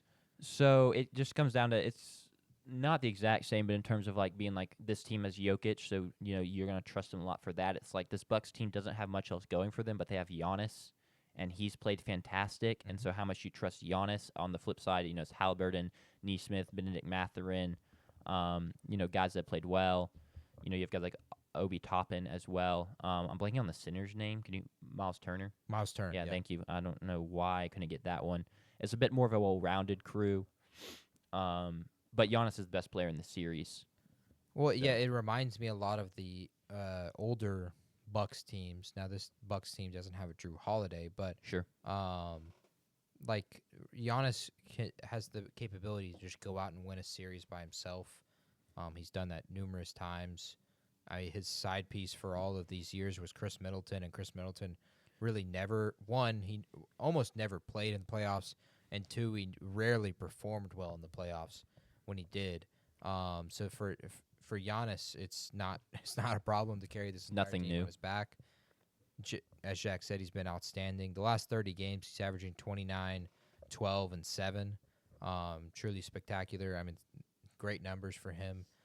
He's still playing like the Giannis we remember when he won the championship. It just kind of sucks to see that these moves that they've tried to make to help this team haven't worked. The Lillard move has not helped for the most part. Lillard's been hurt a ton. they were, and then again, they've just been unfortunate in a lot of cases. Giannis gets hurt like right before the playoffs, and they lose to the 8 seed Miami Heat. Giannis gets hurt right before the playoffs, and they lose to the Pacers last year in the first round. And now Damian Lillard is hurt, and he may not play in this series. It's really just been kind of the tale for the Bucks. It's just untimely injuries, and for me, I'm going to favor the Bucks here in this series. I think Giannis is that good. I have serious questions about how well the Pacers are going to play this season in the postseason. They play at such a fast pace. They shoot so many threes, but I wonder, are they going to be able to stop Giannis? They were able to beat the Bucks last season in the first round, but Giannis wasn't there. I think it's going to be an interesting matchup for the two teams. And, I just don't trust any of the Pacers players as much as I trust Giannis to perform. And so I'm going to favor the Bucks. Yeah, I think I'm right there with you on the Bucks. Giannis has done it before. I also feel like this Pacers team is a team that really benefited from being in the East, and just enjoying kind of a weaker road, a weaker conference. I don't really know how much I trust them holistically. I know Tyrese is very good, but past Tyrese, it's not as dire a situation as the Bucks in terms of other guys on the team, but they just don't have anyone else I'm really like, yeah, I trust them to consistently game in and game out perform. Yep. And provide, 15-plus point scoring, 20-point scoring, something like that. And so with that in mind, I'm just going to trust Giannis at that point. And the Bucks are 3-1 against the Pacers this season. Yeah. In those games, Giannis was averaging 30, 13, and 8. So he's kind of just had his way. He has his way with everybody, but he's had his way with the Pacers. They don't really have an answer for him, and they won this season series. I'm going to take the Bucks to win it in 6. I think they win it in Milwaukee in Game 6. And people have kind of forgotten how good of a home court Milwaukee can be, especially when Giannis is at least healthy. So I expect that to be a factor here in this series. Yeah, I think I'll say Milwaukee in 6 as well. I did not prepare a rhyme because if this game doesn't matter, then it doesn't deserve my rhyming abilities. Oh, okay. I agree. Oh, jeez, I knocked my headset off. Instead, I've been reflecting on my beautiful pick and roll from the Monday night basketball game. I've never felt so clean. Anyway, I set the screen and then just a little pass over the top. I am gonna shout out one of the boys, LH, up in Indiana, back home. Yep. So he's a huge Pacers fan. Mm-hmm. So I will be picking the Pacers for him because I don't know ball and he cares more than I do. So because I respect the Bucks, I'm gonna say it in 7, Pacers in 7. So Shout out to the Lobster. Facts. It could definitely happen. Pacers can just, hit enough threes and be a situation where Giannis gets 30-plus every night and it just doesn't matter. If the Bucks lose in the first round, do you think Giannis gets out? I don't know. Discussion for another time. I think it's possible because they're in a spot where trading the Lillard contract would be almost impossible. You'd have to find a team that would just be stupid to take it in, like The Suns. like the Suns trading for Bradley Beal were just stupid to take on that contract, regardless of how good they thought Bradley Beal was. There's just no reason to take that contract because it's just insane. where was Beal before then? The It was Wizards. the Wizards. And now he's at the Suns, not playing, and they can't trade him, right? Yeah, because he has a no-trade clause. Lillard doesn't have a no-trade clause, but his money that he'll be owed is through the roof, and he signed an extension when he got with Milwaukee. So I don't know if they have any answers to fix this. The problem for them has just been they haven't hit on anything draft pick-wise to kind Agreed. of help them and help Giannis specifically. You think of like the Lakers hitting on Austin Reeves. The Warriors have hit on a few draft picks. Kuminga, B-Pods. Pods has been outstanding. Trace Jackson Davis, before the Quentin Post edition, has been outstanding. The Celtics have hit on these draft picks with Luke Cornett. Peyton Pritchard. Peyton Pritchard has been outstanding for them. And the Bucks, their best draft pick was Andre Jackson Jr. and he really hasn't been something of note for them. So that's kind of been the issue here. They've just drafted poorly. They had Doc Rivers as their coach. That's usually That not hurts. something you want to do. Yeah. So yeah, I think it's a. I wouldn't blame him for wanting out, but how can he get out, and who's going to Sure. take him, and what package is that going to require? I just don't know if it's possible. Yeah, I wonder who the betting favorite would be to land him. The Warriors, maybe, I don't know. Not since We could see a Fox, Wimby, Giannis trio. That'd be crazy. yeah, and then the Eastern Conference would have like one good team.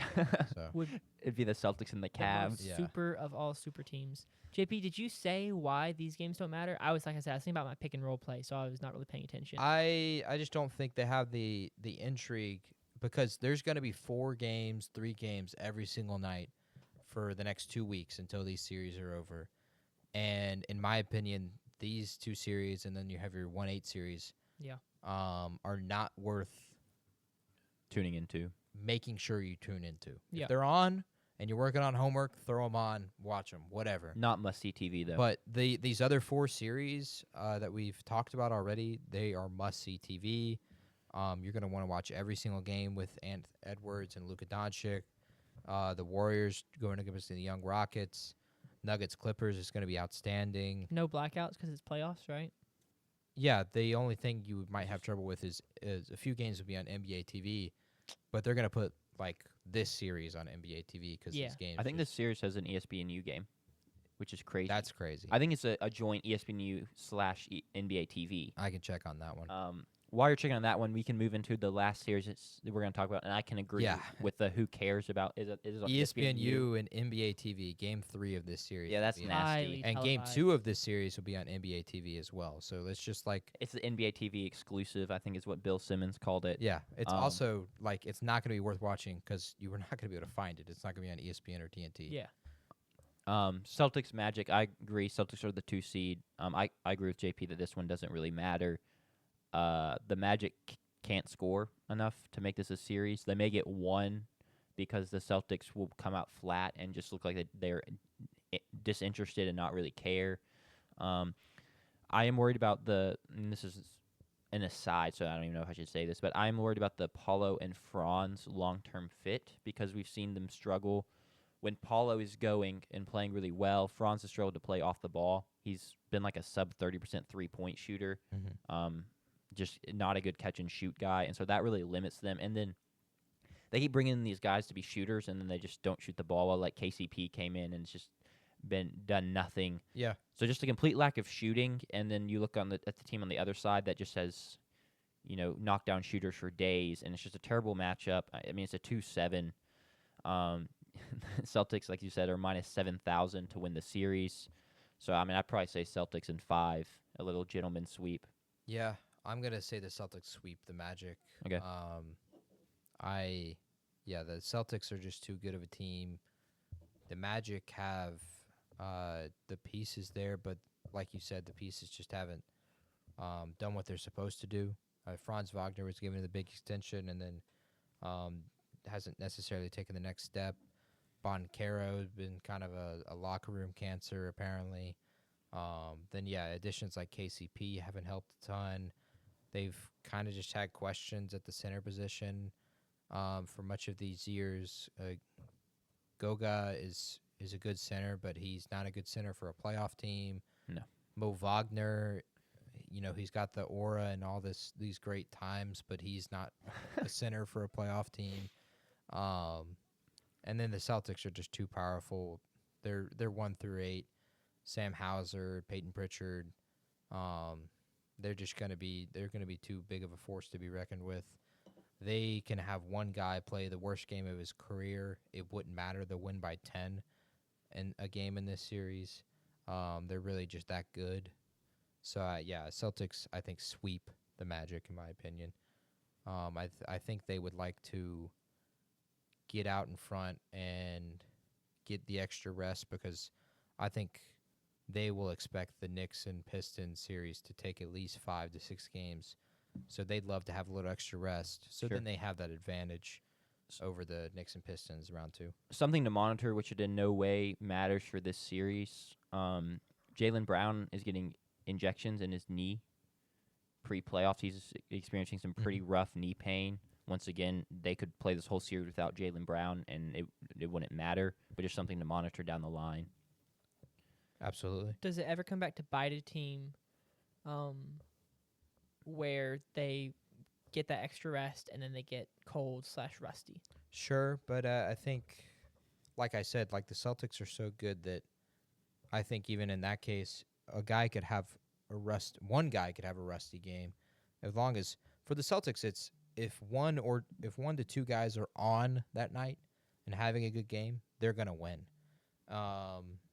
unless the other team has a guy who just puts out an all-time performance. Yeah. So I don't think that's a factor for the Celtics as much as it could be a factor for the teams. Like if the Pistons, if they were to advance in 4 games and swept the Knicks, if Cade Cunningham were to be cold, they're not going to have a chance to win a game because he's the driving engine for the team. Sure.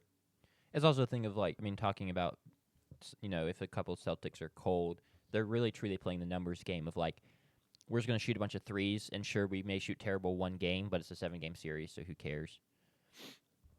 Do I have to pick? I'm just gonna pick Celtics to Yeah, sweep that's the fine. Magic. Okay, you're going to go sweep. Yeah, Makes sense. that's what I was thinking. I was thinking that before JP said it. I promise. No, that's fine. I mean, it's a pretty logical thing to think. It's one of the best teams. I mean, they're a unit, and then you got a team that doesn't know how to really score the basketball. Their offense looks downright ugly at times. A sweep makes perfect sense. Okay. I think that's the end of our playoff predictions, or not Correct. playoff predictions, playoff preview. I guess we gave our first round predictions as Yeah. well. Do we want, while we're sitting here, to give a champion prediction? Yeah, I'd Ooh, love to. Schubert. Okay. Perfect. Sanders, you can go first. Let me pull up the bracket so I know who's in. All right. Gut shot here. I'm gonna go. Nah, that's boring. I'm gonna Celtics to repeat. I'm gonna make a boring pick myself. So I also am just gonna go Celtics repeat. I'm picking the Oklahoma City Thunder. Yeah. Makes sense. They're the best team in the NBA. They have been all year, 68-14. They were 2-0 against the Celtics. They won in the Garden and in Oklahoma City. I expect depth to carry them a ton through. They're going to play multiple playoff series, ideally. If they're going to win the championship, they have to play 4 at least. So they have so many players you can count on. Not necessarily count on, but you can go to when you need big minutes. They have their defense, 3rd best defense, 4th best offense. These are numbers that for our college basketball for the past month, if the 2 teams had those numbers, they were in the Final Four, and that was the 4 teams that was in the Final Four were having numbers like that. The Thunder are no different, in my opinion. It would be the youngest team ever to win the title, and I completely understand the notion of, they don't have a lot of experience, they haven't been in these spots before, but I think for them it'll be very similar to that Thunder team that made the finals against LeBron James and the Miami Heat. They're really, really young, but they're stupid good. SGA is electric. I don't think he's gonna have any trouble scoring in the postseason. Jalen Williams, I hope will play well, but they've got some good veteran pieces this year that they didn't have last year. Their other pieces were Josh Giddey and Holmgren and Isaiah Joe and Aaron Wiggins. This year it's Caruso and it's Hartenstein, and I think that's going to favor them well in these big series. Sure. Now I do think they got the short end of the stick. I think they would have loved to potentially play the Warriors. Obviously, the Warriors lost last night. They would have loved to play. They wouldn't have minded playing them in the first round, but they would have rather been on the same side as the Rockets. They would have much rather been on a second-round series against the Warriors. I think the Nuggets and Clippers are potential bad matchups for them. They obviously don't want to play the Lakers, in my opinion. But I think this team is going to be up to the task and get it done. I agree. Talking about them being the young team, I mean, they are undeniably very, very young, but they got their feet wet last year, and I think that's the most important thing. I can get in. I don't know what I'm trying to say. I can understand the thought of like this team is playoff inexperienced and they're young, like the Rockets, because they've never been here before. But I think now that they've like once you've done it once and you've experienced playoff basketball, they know what to expect now. So I don't necessarily care that they're young. All right. They also played in a play-in game 2 years ago. So True. Yeah, true playoff basketball test yeah, there. 9 versus 10 Uh, against the Pelicans, which they lost. But Pause here. I got a report to read out. Oh, what you got? Semi-breaking news 48 minutes ago. Nico Iamaliava. Iamaliava is heading to UCLA. Wow. His family claims it was not about the money with Tennessee, but the Vols offense Yeah, Which I saw that. is about the Insane. biggest lie of all time, in my opinion. Josh Pate was right when he said that the best thing that the people who initiated the asking for more money could do is to say it was them and fess up so that Nico doesn't take all the crap. Yeah. Because right now everyone's like, oh my gosh, what a selfish kid. The reality is It's his dad. it's his dad. Yeah. And if his dad would just say, I messed up, I thought we could get more money, we're going to suffer the consequences, that's on me. I also have some breaking news. Oh gosh, is this from Georgia Southern again? No. The Dallas Mavericks have reportedly fired general manager No Nico way. Harrison. No shot. You didn't get No, mentioned. I'm joshing. It's Okay. a Shams Charnia fake. Okay, I was gonna say surely because I didn't see that on mine, and also in my opinion with the Mavs, it's like they all made that decision together. So like they won't admit yet that they were wrong. Agreed. So they're gonna ride it out a little longer before they make a firing like that. But that's all for NBA playoff previews. We can move into our weekly segments Well, let's now. pause for just a second and clip it. Yeah, so I mean weekly segments as always. We got winner chicken dinner, rotten egg, question of the week, cock of the walk, stuff like that. I'll kick it off with the cock of the walk. I had no idea who I was going to go with. I always try to make it a little outside the box. I mean, like Rory, pretty obvious cock of the walk this past week, but like we already Who? talked about him. McElroy. I'm kidding. Okay, just The look on JP's face was worth it. well, you never know. You could have had a mind blank. JP Pretty staring obvious, out the you know. window. Stuff like that. I try not to go with that. So we're gonna go with this is I don't know Joe Grahovic, and if any of y'all have heard of him before, y'all are true. I don't even know if I give you ball knower. It's like another level. Degenerate maybe. You're just like deep on Twitter basketball. Yeah, I guess. Anyway, I was scrolling.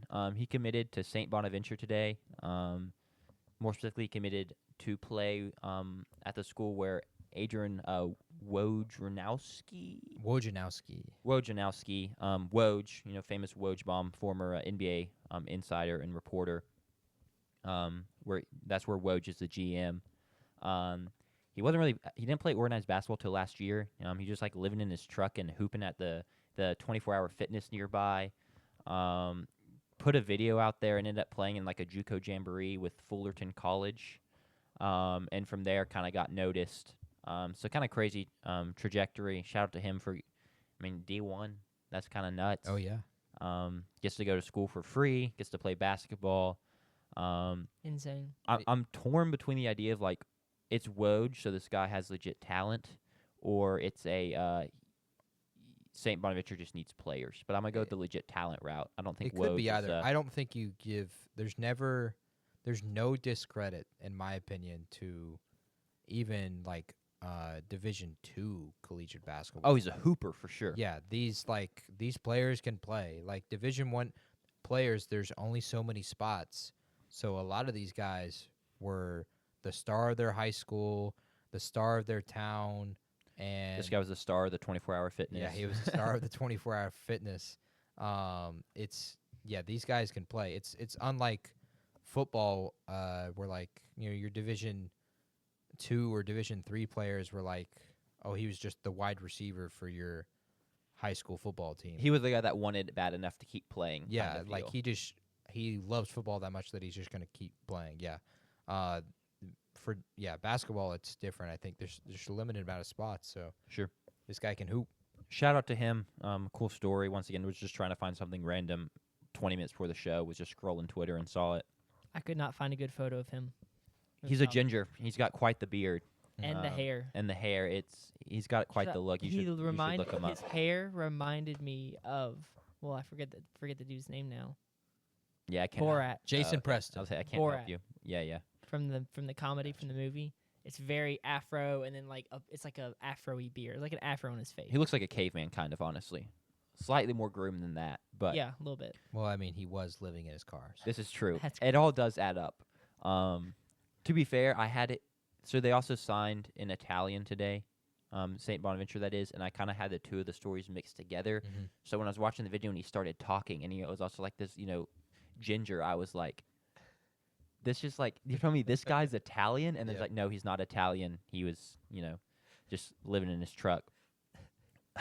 we can move on to the winner chicken dinner of the week, I though. don't want to move on. I want to dwell on that for a second. You thought there was an Italian dude living in his. Well, truck. there was a Woj. There was another signing, and I Woj know. tweeted out, It's like, just funny. he tweeted a bomb with the Italian flag. Yeah, it wasn't making any sense, and then I realized there were two separate guys that made a ton of sense. Yeah. All right, now we can move on. Yeah. Winner chicken dinner of the week, team of the week, the Dallas Wings. You get Paige Beckers in the house. Hopefully Dallas doesn't trade her away like they did with Luka.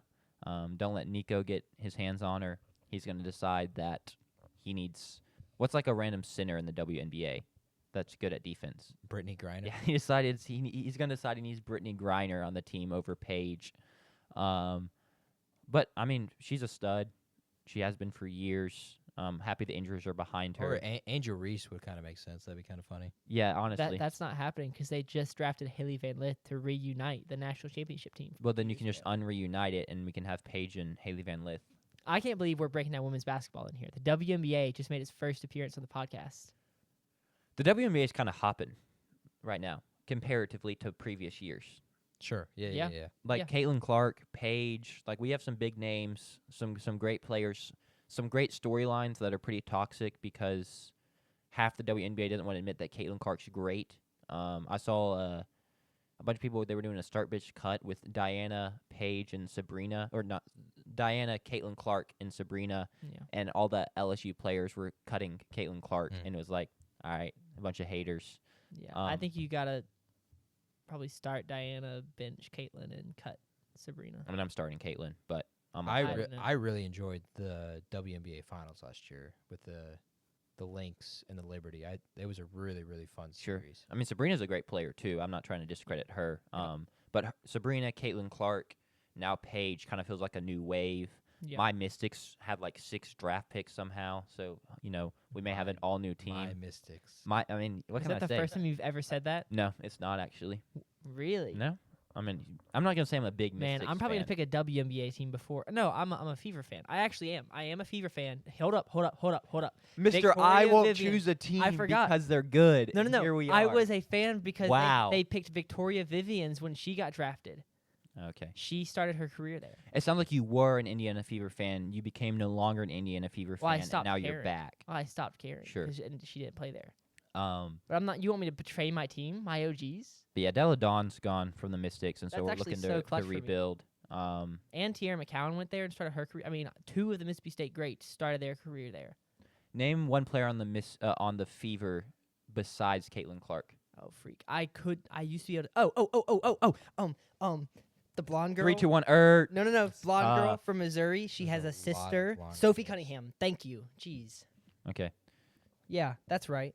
big pickup that this offseason, I guess. Yeah, she's literally they brought her in to be Caitlin Clark's bodyguard. So every time someone, this girl's she She big. yeah, but like not like, sorry that anyway. She will basically follow Caitlin Clark around, and if You can say someone's big. but like she's Armand Mimbu is big. Yeah. no, she's not. No, She's not as that big as Armand. Okay, but Mimbu. if for what people watching the video, you did like the the she muscular is not bit. dainty. She's not like she's probably like 6'6'1". I think you just made it worse by like trying to clarify. Yeah, no one, I don't. no know. one thought anything. I don't know. just say she's big. Sorry, she basically It's sports. You're allowed to yeah. say someone's big. She also racked up a lot of technical fouls in college basketball. She was Shout out pretty, technical She foul. was notoriously a pretty big hothead. Hmm. And So when Trinity basically Carter they- body checks Caitlin Clark, exactly, she's they gonna come brought her swinging. in. So basically, Trinity Carter, a Texas A&M legend, I might add. the one leg sleeve, like me, Yeah, like you. we are like that. I'm basically Kennedy Carter. Yeah. They brought her in so that every time someone attacks Caitlin Clark, because that's basically what it is, she's just gonna slap back.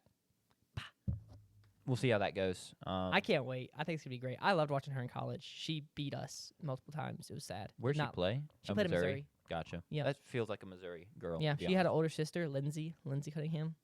She was good. I forget you were like a women's college basketball head for a couple years. I was from. I'm not as much now, and I wish I was. But like, Well, I mean, that I was. is fixable. You do have control over that. Yes. I don't have the time that I did because like I You was just talk- prioritize other sports over it. Stop It's- watching men's college basketball. It's not even that.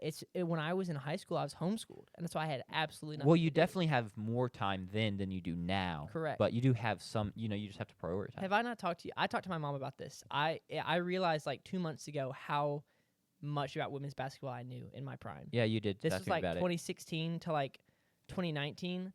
I could name every team in the top 25. I could name the 10 best coaches, the 30 best players. I knew all of our roster. I knew all of, not all of, but like, you the know, starters on the really good team. yeah, I knew like the best player on the top 25 teams. And every Thursday night we would eat dinner, and women's basketball is Thursdays and Sundays. Men's basketball is Saturday, Tuesday. So women's basketball is Thursday, Sunday. That's like the majority of your Sure, games sure. would be played on those days. Every Thursday night we would eat dinner, and then we would watch the state game. And if state wasn't playing, or we would watch another game before it or another game after it, like we watched the best games. I had, you remember the score, the app, like not ESPN, but the Yeah, score. yeah. I had notifications turned on for every top 25 matchup in women's basketball. You're just a women's all basketball fiend. And so because I was homeschooled, I mean, I didn't have anything else to do, so I just looked at women's basketball stats. And a Indiana Fever bandwagon jumper. That's literally crazy. I might still follow them on the score. Let me check. Because you know how you can like star teams? Yeah, I yeah. doubt I do. I bet I That's your validation there, if so. But shout out the Dallas Wings. You got a franchise-changing player. The benefits of sucking, I guess. True. We can go into the rotten egg, and the rotten egg of the week is the Memphis Grizzlies, falling from the 2 seed to now, at best, the 8 seed, where they get the honor of losing to the Thunder, and they just don't really have a direction anymore, franchise-wise. Doesn't really look like their core of Desmond Bain, Jaren Jackson Jr., and John Morant is ever going to amount to anything better than good or really good. And so they're going to have to make some tough decisions. They need a head coach. So that's what I got. Not necessarily my favorite rotten egg I've had. It's only the second one, but it's what I cooked up for today. Yep. Yeah, I mean, it's not like they're dead in the woods. They were, again, the Dead Western in the Conference. water. Dead in the water, whatever you want. I think just compared to expectations is my thing. Maybe. They've been needing to take these steps forward since they made the postseason 3 years ago and were a 2 seed. Then Ja gets suspended, and then Ja was hurt for a little bit. And this season, Ja was hurt a little bit for half of the season as well. But it's not like, I mean, it was the collapse over the last 3 weeks for the most part, especially since January. They hadn't beaten a winning team, a team with a winning record since January. They beat one, No. One. but I mean, its point still stands. Yeah, and they were right there in the pack with these 7 teams. So they're 4 games off this 2 seed. So it's not, for me, it's not necessarily a, I mean, it's not at all as lost thing. yeah. But looking 2 years ago, I think they were like, oh, this team could contend for champions if they build it right. Oh, and yeah, they absolutely. progress, and that just isn't the case anymore. They need the league to expand so that they can be in the Eastern Conference where they are. They should be, because They can be the Memphis 3 is- seed over there. Memphis is not west. It's not even west of the Mississippi. So why are they in the Western Conference? It's a great question. But aren't they Memphis? Aren't they west of all the Eastern teams? Yeah, but that for me, it's like they. It's because they took away. Well, they didn't take away, but they moved the team from Seattle. Their To expansion teams have been Oklahoma? Eastern. Yeah, to Oklahoma City. They should bring a team back to Seattle and probably put a team in Las Vegas, and that would move your 2 teams that really shouldn't be in the Western Conference, the Grizzlies and the Pelicans, back to the Eastern Conference where they probably should be, in my opinion. Yeah, that's kind. But yes, they are They've only further. moved They are one team. further west than all of the Eastern Conference teams. It's not their fault. Yeah. It's just the NBA's fault for not having. That's the thing I do a like good about split. the NBA is like there's a line because like the football is stupid, the NFL is stupid. The fact that like Indianapolis is in the AFC South, Sure. like that's kind of crazy. So I do like that the NBA is just like, all right, the 15 most Eastern teams are in the East, and the 15 most Western teams are in the West. I mean, the Miami Dolphins are in the same division as the Jets, Yeah, Patriots, and the Bills. So, true. yeah, maybe there's always could be some conference and division realignment. But back to the point, the Grizzlies, yeah, they should have been taking some steps forward. I wouldn't say they're dead in the woods, in my opinion. I would not say they're dead in the woods either. I mean, they're technically still alive. But just a bad collapse. I'm not dead yet. Not being able to beat teams with winning records kind of hurts you, to say the least. Jaw's a problem. I don't know what you do there. Because also, who's going to want to trade for Jaw if you do decide you want to move on? I can think of a lot of teams that would like John Morant, to be honest. He's that good. The I would Lakers? personally stay away. The Celtics. Lakers. The Yeah, I Clippers, don't know if the Celtics have the money for Jaw. The Hawks. Trey Young, Jaw Mavericks? Morant swap. Here, let me just. What about the Mavericks? the Spurs? Cavs, the Celtics, Knicks, Pacers, Bucks, Pistons, Magic, Hawks, Bulls, Heat, Raptors, Nets, Sixers, Hornets, and Wizards would want them. Are those the teams that did not make the playoffs? Those are all 15 teams in the Eastern Conference. Why did you name those specific 15 teams? I should rephrase it. I can name some more. I don't think I think every team in the NBA would love John. I don't think you're gonna get Player. the value you think you deserve for him in a trade. Sure. But you're the team trading. The Memphis is the team trying to get out of this situation, so you Correct. have the leverage. I mean, the Mavericks have a lot of cap space left because they don't have to re-sign Luka. So I mean, they just kind of get it just in, a big contract in AD. So yeah, but AD's old. yeah, but he still is making the money. I know. I'm kidding. We can move on to the question of the week. Oh boy. Oh boy. Sanders, oh boy. fire I away. cooked this one up like 2 minutes before we started the podcast. It's a pretty solid question, actually. I'm a fan. Yeah, I actually do really enjoy this because as a competitive male, we're about to see who thinks they win. The question is, if we head over to Duty Noble Field right now, we put you on that pitcher's mound with a catcher behind the plate. How fast is your fastball? Do I get one attempt or do I get like 10? We're gonna give you 10. Okay. I mean, yeah, 10. Honestly, you can have as many as you want, but I think that sooner than you realize, you're gonna start throwing slower. Well, sure.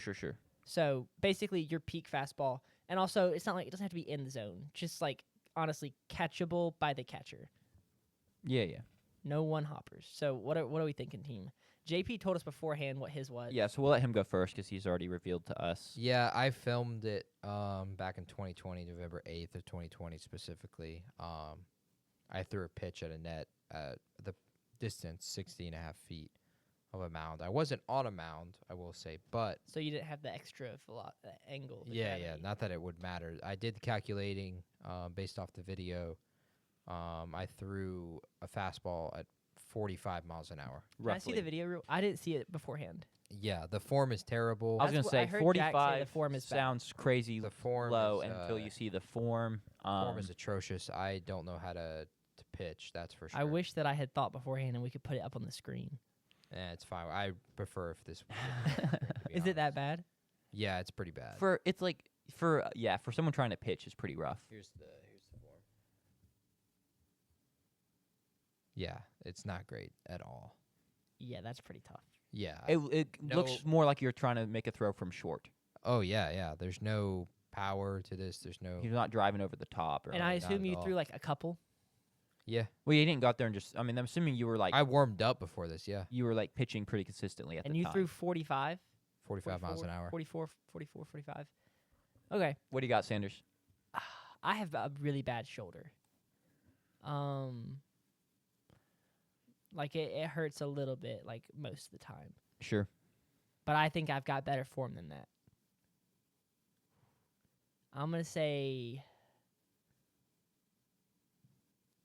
I mean, if I just have to get it into the pitcher's mound with not into the catcher's glove, I'm gonna say 53. Okay. 53. See, now I feel like I'm insane. Are you gonna say 60? Because I don't know. Then is the thing. Send it. If you, were you gonna say what were you gonna say? I was gonna say 70. You were gonna say. Nope. And we may have to, 70. We may have to go out here we're and ending check. the podcast. We are we may have to go out here shutting and it check. down. 70's crazy. Jack, do you realize? So, once again, I'm about to talk about. So, Steve Palazzolo is a former major league pitcher. I think he Yeah. pitched one game. He and his co-host Sam went out and basically they had a bet. Could Steve still throw and hit 70? I think he threw 71, How old is this brother? 40, 43. That's all. Yeah. But he's a former major league pitcher, Jack. Yeah, that used to throw way faster than 70. I'm not saying I'm going to go out there and throw 90. Yes, but I'm telling you that someone who was he's not. Was. Emphasis was I was. know he was, Jack. And he but- probably didn't go. How active is this guy still? Not the most active. Yeah, that's no disrespect. I mean, I'm telling you, I feel like I sound a little insane, but You do sound a little insane. I wish there was a way for us to. I Alright, How much is a radar gun? Boom, I mean- boom, boom. I mean, you can get a pocket I radar. mean, you work for the baseball team, surely. No, I don't. You keep, I do not work for the baseball team. I wish I did. I'm just saying, I played baseball growing Radar up, gun. and it You has could get a it's radar. been a minute. $120. Okay, but what's a pocket radar? you'll be at the games this weekend. Just Even take more is even more. Dang. What's a pocket radar? Just take one. There's Oh, surely that. one lying on the ground. Yeah, they don't really guard them or anything. No, why would they? $300 worth of equipment, but it's not that important. We got it. We Dang. can find a way Okay. somehow. I'm trying to think of anyone we know. Do we know any baseball coaches? My little cousin's a baseball player. You may have to send a couple texts. Yeah, I'll text my aunt. I understand that I would probably go out there and top out at 60. I think you would, Jack. Um, You would. but I played baseball growing up, and I know I already said that. I pitched a little bit. I've just kind of occasionally thrown in the backyard with my brother.